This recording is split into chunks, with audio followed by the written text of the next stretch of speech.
The world is now realizing what I have been saying all along about Israeli terrorists belonging to the IDF. As if mercilessly killing children and babies for fun wasn't enough, these terrorists are now shooting at diplomats from predominantly European countries. Yes, let this sink in. They fired bullets at diplomats from the UK, Belgium, Italy, Spain and Canada during their visit to Jenin in the occupied West Bank yesterday. Several countries, including Belgium, Spain and Italy, have demanded an explanation from Israel after its military fired on a diplomatic delegation in the occupied West Bank. Well, no injuries were reported in the incident, which happened in the flashpoint city of Jenin. The Israeli military said shots were fired into the air after the delegation, which reportedly included diplomats from Britain, Belgium, Spain, Italy and Canada, strayed from a previously agreed route. It said the soldiers who'd fired the warning shots had not realised they were diplomats. The Israeli army said it regretted the inconvenience caused. Reacting to the latest terrorist attack by Israeli IDF members, Ireland's Deputy Prime Minister Simon Harris had to say this. What we don't need is any sort of whataboutery here. The Israeli Defence Force fired shots in the direction of diplomats, including 2 diplomats from Ireland. That is utterly unacceptable. Any padding beyond that by the Israeli Defence Force is utterly irrelevant. This was a visit that was highlighted in advance. The IDF would have been aware of it. We need to see a full Israeli investigation to this, and we need to see those who were responsible for these shots held to account. Nothing less will suffice.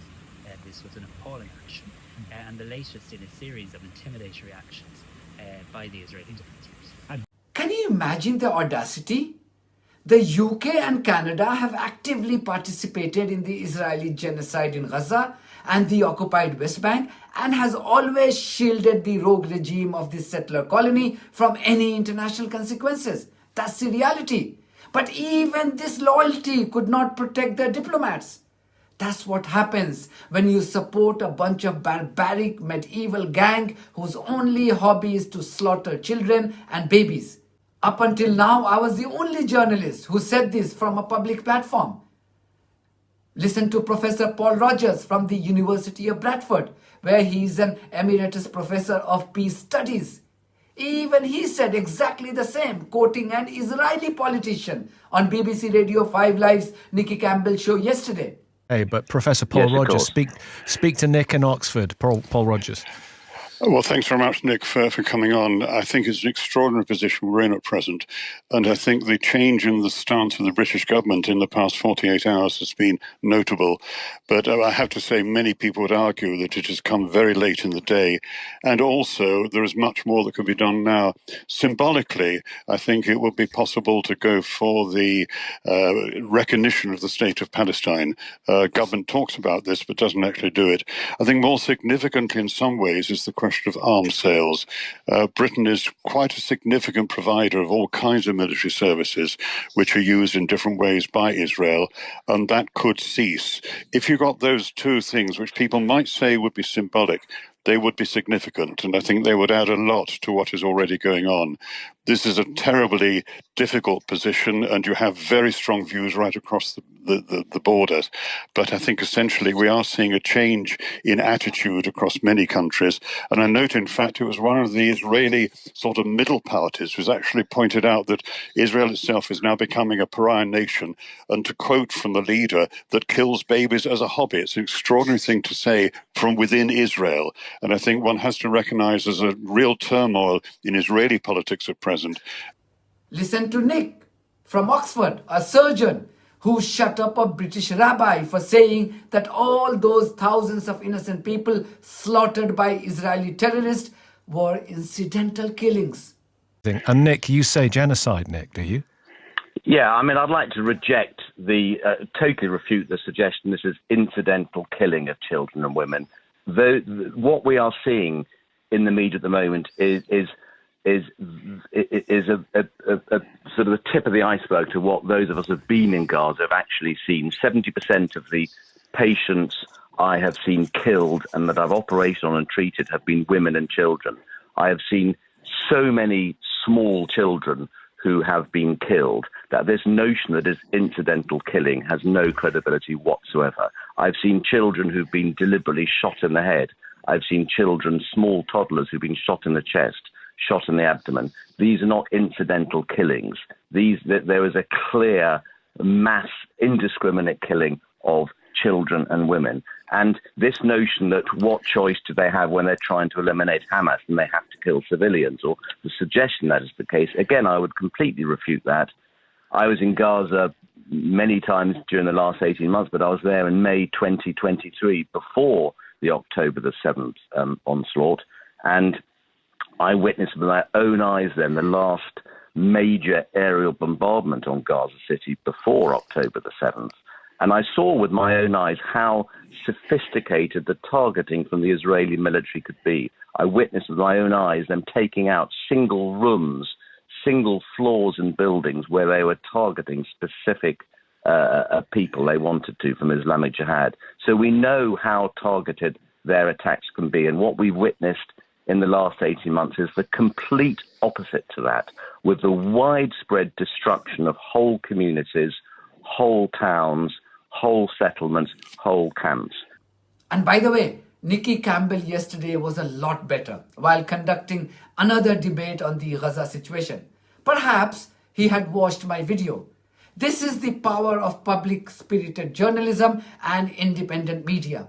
I have vowed to hold the BBC to account by highlighting their shortcomings, deliberate or otherwise, I don't care. I was in tears listening to what Surgeon Nick and Professor Rogers had to say. This was because I was overwhelmed by the outpouring of support for Palestinians from those who allowed their brutal killings in the last 19 plus months. Why was it so difficult for these corrupt and severely compromised politicians from the West to understand Netanyahu's real game plan? I shouted from the rooftop almost in all my videos when I tried to shake their conscience by repeatedly questioning their claims of being civilized. Wasn't it clear all along that the only objective of war criminal Netanyahu and his fellow bloodthirsty terrorists was to kill Palestinians indiscriminately and destroy the whole of Gaza? It wasn't rocket science to understand this game plan. Why did it take them more than 19 months to understand that you don't release hostages by dropping tons of bombs on civilian targets, when the only time you could secure the release of those hostages was when you were not dropping those bombs on them? In other words, when you agreed for a ceasefire. So to all these Western politicians and media outlets and their representatives such as Piers Morgan, who are now shedding crocodile tears, I say this: thank you, but no thank you. You allowed Gaza to be destroyed. You allowed children and babies to be massacred. You participated in the ethnic cleansing of Palestinians. And you were complicit in the collective punishment of 2.2 million people. Who can forget just how vicious this chap Piers Morgan has been all through the conflict? All his programs on Gaza used to start with hounding of his pro-Palestinian guests with this line: do you condemn Hamas? This man never asked his pro-Israeli guests to condemn the terrorism unleashed by Netanyahu and his gang. Now he's changed his tune. You and I have talked about this war in Gaza for ever since it started, this phase of the 75-year conflict. And I have resisted going as far as you have done in your criticism of the Israeli government. I resist no more. I think we've reached common ground about what we view is happening and has been happening through this period of this blockade, which frankly is just starvation of the people there, including so many innocent young women and children. And I think that the incessant bombing and killing, and we don't know how many civilians have been killed, but it is on a daily basis. It looks like hundreds of people every day, with no apparent attempt, it seems to me, to have any real plan for how this ends or what happens when it ends, other than if you look at what Smodrich has been saying, probably the most right-wing member of a very right-wing government, he is talking in a genocidal language about kicking all the Palestinians out. I end with this tweet by American politician Bernie Sanders. Like many others, he is now trying to take the moral high ground. But let's not forget how he opposed the idea of a permanent ceasefire in the beginning of Israel's genocidal campaign by saying that this would allow Hamas to regroup itself. Now he writes this. Why would anyone take him seriously? Thank you so much for your support of this platform and our journalism on buymeacoffee.com and Patreon. If you too think that our journalism is worth supporting, then you too should consider becoming part of it. Details are there in the description of this video. In the meantime, if you haven't subscribed to my channel, please do so, because that's one of the many ways you can support independent journalism. God bless you all.